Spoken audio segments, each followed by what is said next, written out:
ขอบใจขอบใจ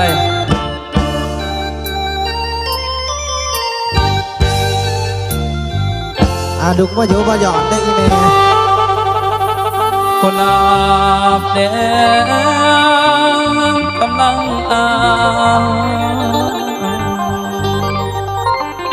กำลังมาที่อายโซฝอนโบเป็นที่เขาละโมเป็นเมียสมลำลงความรักไว้อย่าได้เราปัญหาเศร้าละเพียขอฝากให้เจ้าเพียขอฝากให้เจ้าตามเมื่อบัดน้ำไก่เปิดอะไรให้นางส่งคืนอย่าล้อซาเอาสู้ลุกว่าอยู่ว่าหยอดได้อีเมลเดี๋ยวจะสิดังถึงไหนเชื่อ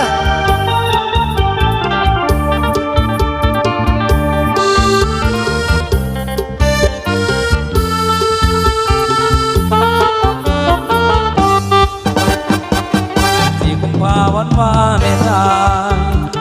ป้องปันจากใจฉันมอบเดชเธอจากใจดวงนี้ที่มันละเมอคิดถึงเธอไม่มีวันเลยหากสีแดงที่มอบเดชคุณเพื่อเป็นไออุ่นเพื่อยำคุณเราฝากไปกาสีหัวใจเบาเพื่อเธอมาเศร้าบานคู่เสียเชื่อ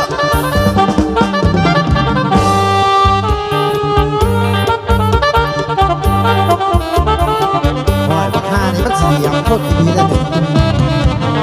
ไปมันดีเสียกว่าน้องนั้นจำเธอสายได้ถึงเราไปกับบาเป็นเสียงคิดประกันเขานั่งคือกันเขาเคยนอนบาปีนี้ละเดือว่าสร้างเดือว่าเดิมเดือบ่สาตัวเลือกคิดพอวันนั้นแห่งใคร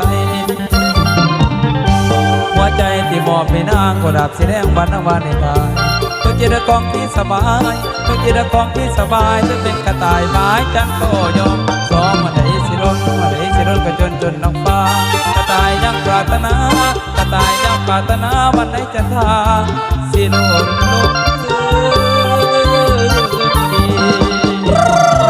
ในสิ่งที่ขอคอยต่อไปแม้มันจะไม่ไปสิ้นความหวังแต่งเจ้าเอ๋ยขอเจ้าจงฟังวันนี้ก็สั่งเจ้าจงคืนมา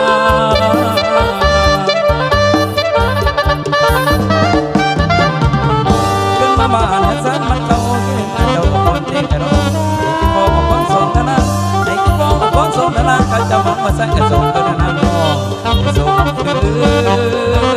ยาลอเสียวอย่างเดียวกูสิไปเมียดใหม่อีกคนเสียด้โอเคเดี๋ยวเสียวเด้อกับหัวให้เย็นเพลงแดง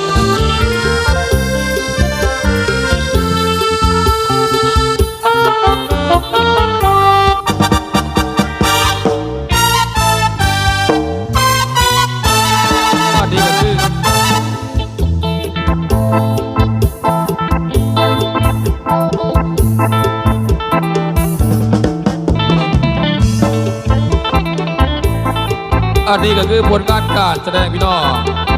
ผลงานการฟ้อนท่าทีลีลาของหัวหน้าผู้นำทีมงานบ่าวทองลาเล่าสวัสดิ์พี่น้องเด็กกี้เด็กก่อนก็เคยเห็นแต่ในเฟซในไลน์ในยูทูบว่าจังซี่แต่เมื่อนี้ให้พ่อให้แม่พี่น้องของผมก็มาพ่อกับตัวจริงเสียงจริงพี่น้องบ่าวทองลาเล่าสวัสดิ์คนนี้เป็นพระเอกประจำทีมงานลอกฟ้าจำปาสักซึ่งเป็นหัวหน้าผู้นำทีมงานอีกพ่อพี่น้องบ่าวทองลาเล่าสวัสดิ์คนนี้หัวใจยังบ้าอีกเด้อพี่น้องเด้อถ้าสไลด์สนใจอยากเป็นสู่เป็นแฟนอยากจับมือถือแขนบ่าวทองลาเล่าสวัสดิ์พี่น้องก็ติดต่อกันได้อยากเป็นแฟนคลับแฟนเชียร์ก็ขอเสียงใจจากพี่จากน้องเป็นได้เด้อพี่น้องเด้อยาวไล่ สาวหน้าเวทีเนี่ยนะล่ะเด้อ